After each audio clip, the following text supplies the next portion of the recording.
नमस्कार। आज हम पढ़ रहे हैं भारतीय सामाजिक व्यवस्था में nation building in India, Bharat में राष्ट्र निर्माण। वर्तमान में अगर हम देखें तो विश्व भर के देशों के मध्य जो दूरियां थी वो लगभग समाप्त हो गई हैं और यह वैश्वीकरण और उदारीकरण ने दुनिया को एक वैश्विक ग्राम की संज्ञा दे डाली है। ऐसी स्थिति में राष्ट्र निर्माण का महत्व बहुत अधिक बढ़ गया है, क्योंकि आज समाज के समक्ष अनेक चुनौतियां इस ग्लोबलाइजेशन के कारण ही उभरी हैं। जैसे किसी व्यक्ति का शोषण क्यों हो रहा है, कोई व्यक्ति दूसरे व्यक्ति की तुलना में अलग क्यों है, कोई समूह प्रभुत्वपूर्ण क्यों है। इन सब के लिए राष्ट्र और उसके निर्माण के तत्वों जैसे वर्ग, जाति, धर्म, भाषा आदि की जानकारी के साथ साथ एकीकरण की आवश्यकता है। इसलिए आज हम देखते हैं कि जो भारत में राष्ट्र निर्माण की हम बात करें तो राष्ट्रीयता की तरह भारत में राष्ट्र निर्माण का इतिहास भी अधिक प्राचीन नहीं रहा है।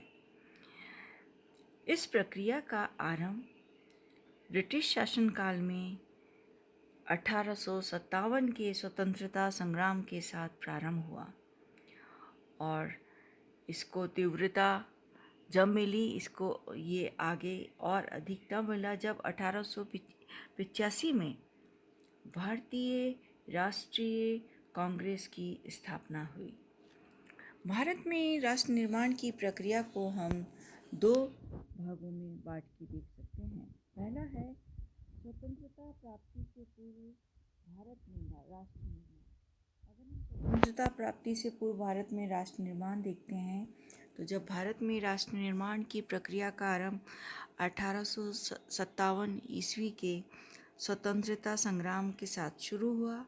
इसके साथ ही हम देखते हैं कि भारतीयों ने स्वतंत्रता की मांग एवं स्वदेशी सरकार बनाने का प्रयास शुरू कर दिया। राष्ट्रीयता का विकास भी इन आंदोलनों के साथ हुआ है। भौगोलिक सीमाएं अंग्रेजी शासनकाल में पहले से ही निश्चित थी, इसलिए राष्ट्र के सभी तत्वों के समावेश से इस प्रक्रिया का प्रारंभ हुआ। स्वतंत्रता पूर्व के प्रक्रम में भारत में राष्ट्र निर्माण में मुख्य रूप से इन कारकों ने अपनी महत्वपूर्ण भूमिका निभाई। पहला है परंपरागत शक्तियाँ, जो हमारी ट्रेडिशनल पावर्स थे।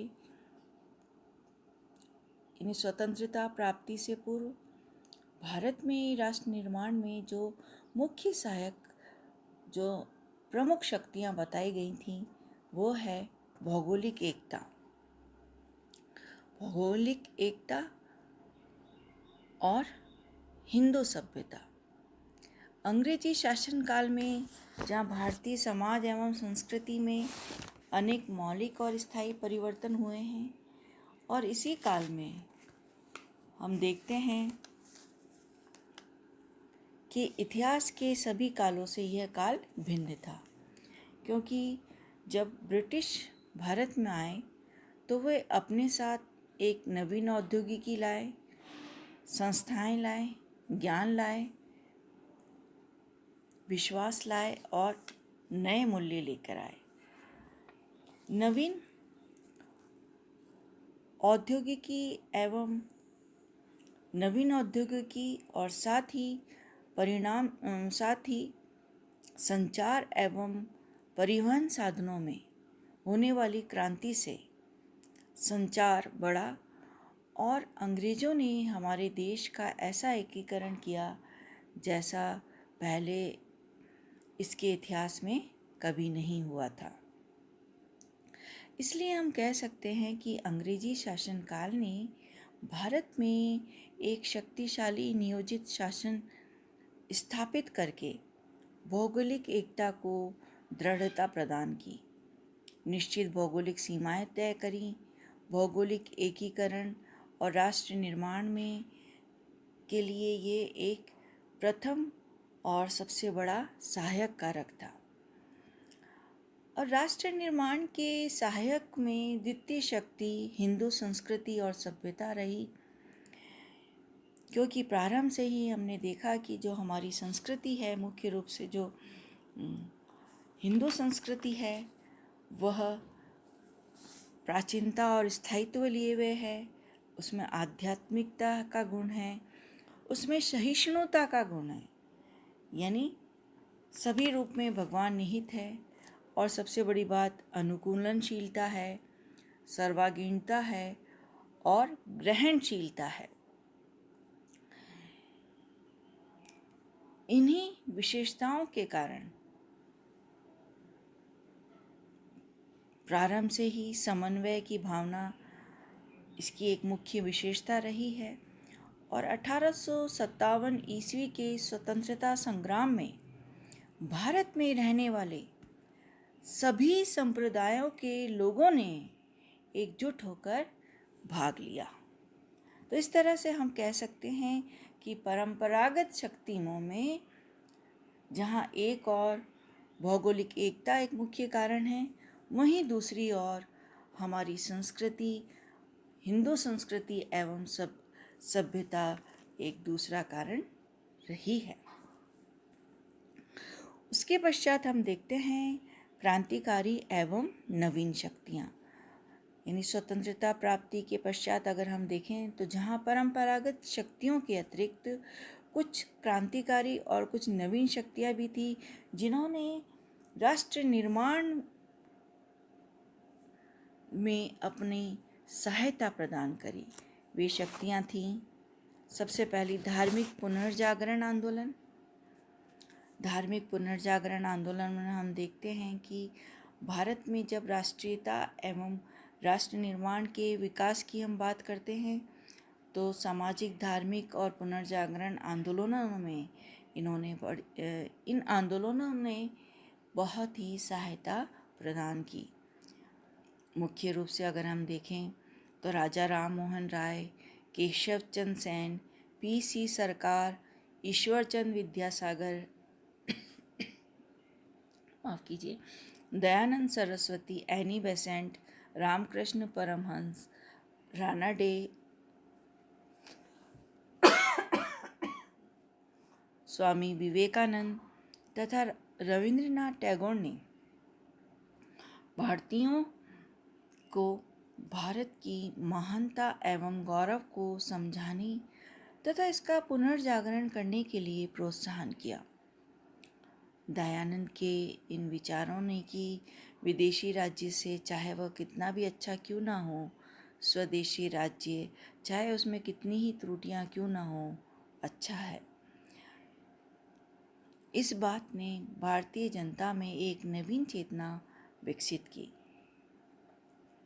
A.R. देसाई ने इन आंदोलनों को आंदोलन न कहकर कम या अधिक मात्रा में व्यक्तिगत एवं सामाजिक समता के लिए संघर्ष बताया, और जिसका प्रमुख उद्देश्य था राष्ट्रीयता का विकास करना। नेक्स्ट हम देखते हैं स्वतंत्रता संघर्ष। भारत में राष्ट्र निर्माण की प्रक्रिया के साथ साथ जहाँ 1857 में स्वतंत्रता संग्राम शुरू हुआ था, यद्यपि यह आंदोलन तो असफल रहा, फिर भी इसके दमन के लिए जो अंग्रेज़ों ने नीतियाँ अपनाई, उन नीतियों के कारण राष्ट्रीयता की भावनाएं और अधिक प्रबल हुई। साथ ही भारतीय जनता अंग्रेज़ों से घृणा करने लगी। नेक्स्ट हम देखते हैं पश्चिमी शिक्षा। भारत में जो पश्चिमी शिक्षा का जो विकास हुआ या विस्तार हुआ, उसके दो प्रमुख कारण थे। पहला था अंग्रेज, जो सबसे निम्न पदों पर नियुक्ति के लिए भारतीयों को तैयार करना चाहते थे, और द्वितीय था वे इसके द्वारा संभ्रांत वर्ग को पश्चिमी संस्कृति एवं सभ्यता से प्रभावित करके अपने शासन को और अधिक मजबूत बनाना चाहते थे। परंतु इस पश्चिमी शिक्षा के विस्तार का एक अन्य पहलू भी था, और यह पहलू था जिसने भारत में एक नवीन वर्ग का विकास किया। और यह नवीन वर्ग जिसने पश्चिमी संस्कृति से प्रभावित होकर राष्ट्रीयता लाने की गति और स्वतंत्रता संग्रामों को प्रोत्साहन दिया। शिक्षित लोगों ने, इस वर्ग ने अमेरिका, इटली और आयरलैंड के स्वतंत्रता संग्रामों के बारे में पढ़ा कि किस तरह से वे लोग स्वतंत्र हुए, तथा यही शिक्षित लोग भारतीय राष्ट्रीय आंदोलन के राजनीतिक एवं बौद्धिक नेता बन गए। राजा राम मोहन राय, दादा भाई नौरोजी, फिरोज शाह मेहता, गोपाल कृष्ण गोखले इसी पश्चिमी शिक्षा की देन है। नेक्स्ट हम देखते हैं जनसंचार एवं परिवहन साधनों का विकास। भारत में राष्ट्र निर्माण की प्रक्रिया को प्रोत्साहन देने वाले एक अन्य कारक थे, वह थे जनसंचार और परिवहन के साधनों का विकास। यह विकास अंग्रेजी शासनकाल में हुआ था, क्योंकि जनसंचार साधनों में प्रेस का विकास एक महत्वपूर्ण भूमिका थी, जिससे भारतीय समाचार पत्रों और देशी साहित्यों को प्रोत्साहन मिला, और इन माध्यमों ने जन समूह का ध्यान देश की दुर्दशा और दोषपूर्ण विदेशी शासन की नीतियों की ओर आकर्षित किया। और इन माध्यमों ने जो जो चेहरा था वो देश के सामने रखा, और लोग राष्ट्र के प्रति एक नवीन चेतना का विकास हुआ, क्योंकि राष्ट्र के प्रति लोगों की निष्ठा बढ़ी। ये था स्वतंत्रता से पूर्व भारत में राष्ट्र निर्माण। अब हम देखेंगे स्वतंत्रता के पश्चात भारत में राष्ट्र निर्माण। अगर हम देखें तो राष्ट्र निर्माण की प्रक्रिया स्वतंत्रता प्राप्ति के पश्चात थोड़ी सी धीरे रही, क्योंकि इस प्रक्रम में 4 महत्वपूर्ण परिस्थितियां पहले थीं। पहला था एक राष्ट्रीय नेता, एक राष्ट्रीय राजनीतिक दल, राष्ट्रीय प्रशासनिक संरचना और भारतीय सेना। अगर हम एम.एन. श्रीनिवास की बात करें तो उन्होंने कहा कि नवीन राष्ट्रों में भारत ही एक ऐसा देश है जिसमें राष्ट्र निर्माण की प्रक्रिया अधिक सफल रही है, क्योंकि अगर हम प्रजातांत्रिक व्यवस्था में देखें तो सबके लिए समान रूप से मताधिकार, यानी जितने भी भारतीय हैं वो वयस्क भारतीय मताधिकार दे सकते हैं। विधानसभाओं, लोकसभाओं, सरकारी नौकरियों में अनुसूचित जातियों एवं जनजातियों के प्रतिनिधित्व के लिए आरक्षण की नीति से भारतीय समाज के विभिन्न जातीय समूहों में असमानता कम करने का प्रयास किए गए। साथ ही अन्य पिछड़े वर्गों को भी अनेक सुविधाएं प्रदान की गईं। भाषा के आधार पर राज्यों के पुनर्गठन से स्थानीय समुदायों को स्वायत्तता मिली। साथ ही भारत में राष्ट्रीय योजना आयोग की स्थापना कर पंचवर्षीय योजना द्वारा किए जाने वाले समयबद्ध विकास ने भारत को एक सबल राष्ट्र के रूप में विकसित करने में सहायता प्रदान की। श्रीनिवास कहते हैं कि भारत में राष्ट्र निर्माण को सफल बनाने में अस्पृश्यता उन्मूलन तथा निर्धारित वर्गों का संरक्षण, संप्रदाय निरपेक्षता, पंचायती राज, स्वतंत्र प्रेस, संविधान की संघीय प्रकृति, अधिकारी तंत्र तथा राष्ट्रीयकरण ने अपना महत्वपूर्ण योगदान दिया है।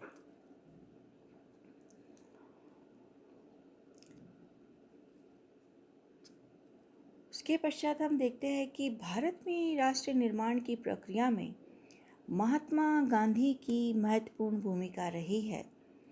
इनका प्रजातंत्र तथा अशिक्षित भारतीय कृषकों की स्वशासन की क्षमता में दृढ़ विश्वास था। इन्होंने सबसे अधिक ध्यान ग्रामीण और स्थानीय स्तर पर जो गरीब और शोषित लोग हैं उनके हितों की रक्षा के लिए किया। साथ ही प्रजातंत्र के प्रचलन के लिए अस्पृश्यता उन्मूलन की ओर अपना संपूर्ण जीवन व्यतीत किया। अंग्रेजी शासन से स्वतंत्रता प्राप्त करने और निम्न वर्गों के उत्थान के लिए अपना बलिदान तक दे दिया। स्थानीय स्वशासन क्षमता एवं आत्मनिर्भरता पंचायतों के प्रचलन में एक महत्वपूर्ण भूमिका निभाती है। इसलिए इन्होंने इस और सांप्रदायिक समन्वय पर काफ़ी बल दिया तथा शिक्षित लोगों का ध्यान किसानों और पिछड़े वर्गों की समस्याओं की ओर आकर्षित किया। वयस्क मताधिकार पर आधारित प्रजातांत्रिक व्यवस्था पर बल दिया। सेक्युलरिज्म की बात करी, लोकोकीकरण को अपनाए जाने की बात करी, अस्पृश्यता उन्मूलन और अनुसूचित जातियों एवं जनजातियों के लिए विशेष संरक्षण, पंचायती राज, मद्य निषेध तथा सभी बच्चों के लिए अनिवार्य शिक्षा पर बल वास्तव में मुख्य रूप से गांधी जी के ही विचार थे। स्वतंत्रता के पश्चात भारत में राष्ट्र निर्माण के लिए प्रजातांत्रिक प्रतिमान को अपनाया गया, जिससे कि पश्चिमी अनुभवों और उसके मार्ग में आने वाली बाधाओं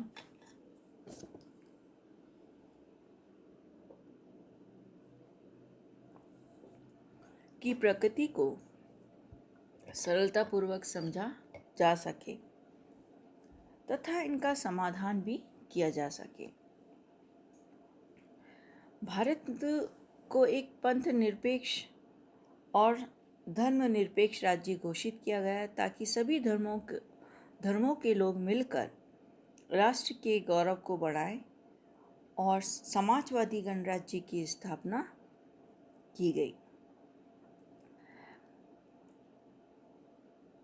राजनीतिक असमानताओं को दूर करने का निरंतर प्रयास किया गया।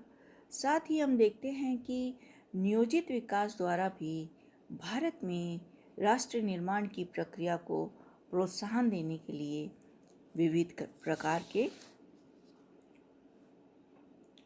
कदम उठाए। बेंडिक्स कहते हैं कि भारत में राष्ट्र निर्माण का कार्य बड़ी सूझबूझ और दीर्घकालीन योजना के आधार पर प्रारंभ किया गया, जिसमें संवैधानिक अधिकार, पंचवर्षीय योजनाएं, चुनाव, सार्वभौमिक वयस्क मताधिकार, जनसंचार एवं परिवहन साधनों का अधिक विकास तथा शिक्षा का विस्तार एक प्रमुख है। कृषि प्रधान एवं गांवों का देश होने के लिए नाते भारतीय नेताओं ने राष्ट्र निर्माण की प्रक्रिया का प्रारंभ ग्रामीण स्तर से ही किया है, जिसमें जमींदारी उन्मूलन, पंचायती राज के पुनर्गठन, सामुदायिक विकास योजनाओं तथा सहकारी समितियों ने ग्रामवासियों में सहयोग, राजनीतिक चेतना और राष्ट्रीयता का विकास की भावना विकसित करने में एक महत्वपूर्ण भूमिका निभाई है। अगर हम भारत में स्वतंत्रता के पश्चात राष्ट्र निर्माण की प्रक्रिया को प्रोत्साहन देने के कारण देखें तो वो थे संविधान का निर्माण, लौकिक और समाजवादी समाज का निर्माण, नियमित अवधि में लोकसभा तथा राज्य विधानसभाओं के चुनाव, पंचवर्षीय राष्ट्रीय योजनाएं, सामुदायिक विकास कार्यक्रम योजनाएं, प्रजातंत्रीय विकेंद्रीकरण जैसे ग्राम पंचायत, पंचायत समिति, जिला परिषद, नवीन प्रगतिशील कानून, आंतरिक एवं बाह्य सीमा संबंधी एकीकरण, साथ ही गुटनिरपेक्ष विदेशी नीति एवं निरंतर शांति का प्रयास, यह एक महत्वपूर्ण कारक थे जिन्होंने राष्ट्र निर्माण में अपना प्रमुख योगदान दिया।